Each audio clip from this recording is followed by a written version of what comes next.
Many people refer to soccer players as foot fairies, but what does foot fairy even mean? Foot fairy, one who's well at the sport of soccer, the American way. A person who plays soccer thinking it's tougher than football. A name given to male soccer players by the American football players, indicating the fact that football is for men and soccer is for women and Europeans.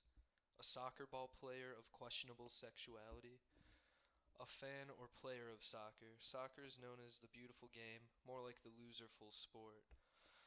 Foot fairies are commonly assholes and think soccer is the best sport in the world. However, when asked for their reasoning, a common response is, it's the most popular in the world. That doesn't make it the best, that just means there are a lot of short, talentless idiots around the world. Soccer takes no skill whatsoever, that is why talentless foot fairies will flock to it. The only skills they possess are running and handling with the feet. However, these skills can easily be coached by anyone to anyone. Foot fairies are often extremely ignorant about the intricacies of American football. They have a wide misconception that all of us are just barbarians who run into each other. The true opinion of someone who knows nothing about the sport, they have no knowledge of the strategy, thinking, planning, and reacting that goes into it. Values not needed in soccer. Overall, foot fairies are stuck-up jackasses who think their sport is the best but can't back it up. And a person over the age of 10 who enjoys participating in skateboarding or soccer, both are equally and undeniably gay.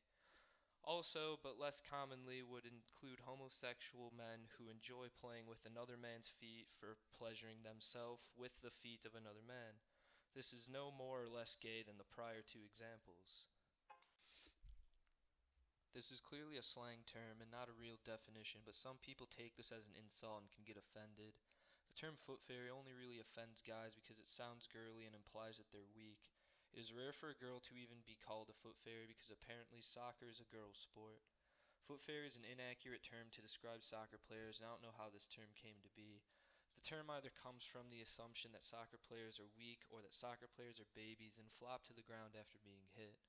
What people don't know is that soccer takes a lot of physical fitness, requires a lot of coordination, and that there is a strategy and reasoning behind flopping. Soccer is a running sport. It is two 45-minute halves of constant running. Clearly, soccer players have quite the endurance.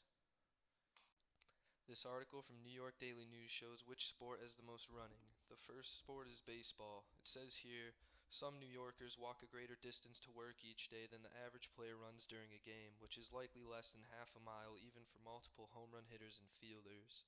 The second sport is football. The article says here that cornerbacks and wide receivers who tend to run the most run about 1.25 miles per game.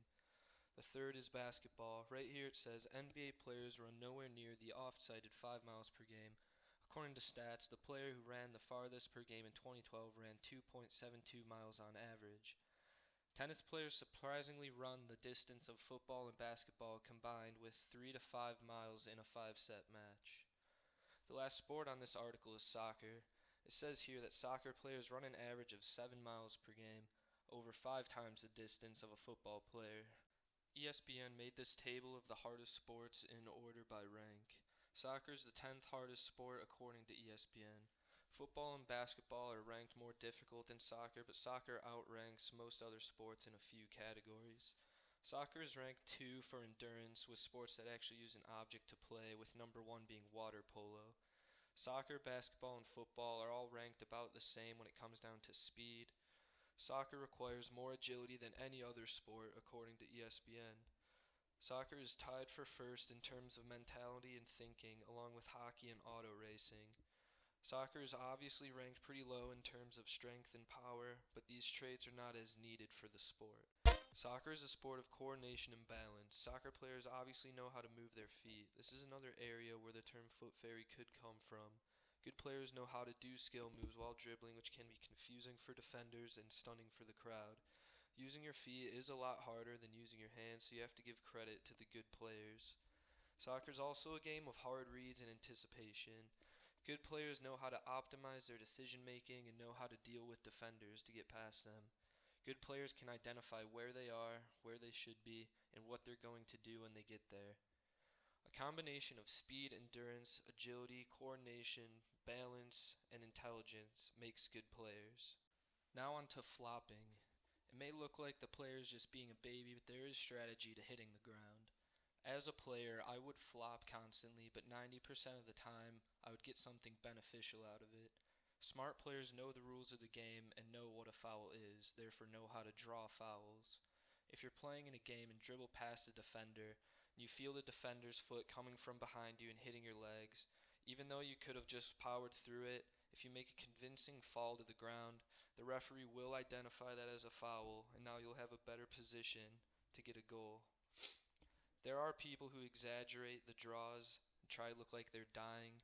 This is an attempt to make the referee feel bad and not even think twice about the call. There are also players who actually flop. A real flop is when a player tries to draw a foul when there wasn't even a foul committed. In my book, these kinds of players are cheaters and have no sportsmanship. These kind of players are the ones on the ground for 5 minutes rolling around holding their knee or face. These players are bad role models and should never get away with it. A referee can give a player a yellow card for flopping due to unsportsmanlike conduct, so even the rules don't like these kinds of players. Even though players look like big babies on the ground crying, it's all to better their team's chances to win if done correctly. Overall, soccer is one of the most demanding sports to play.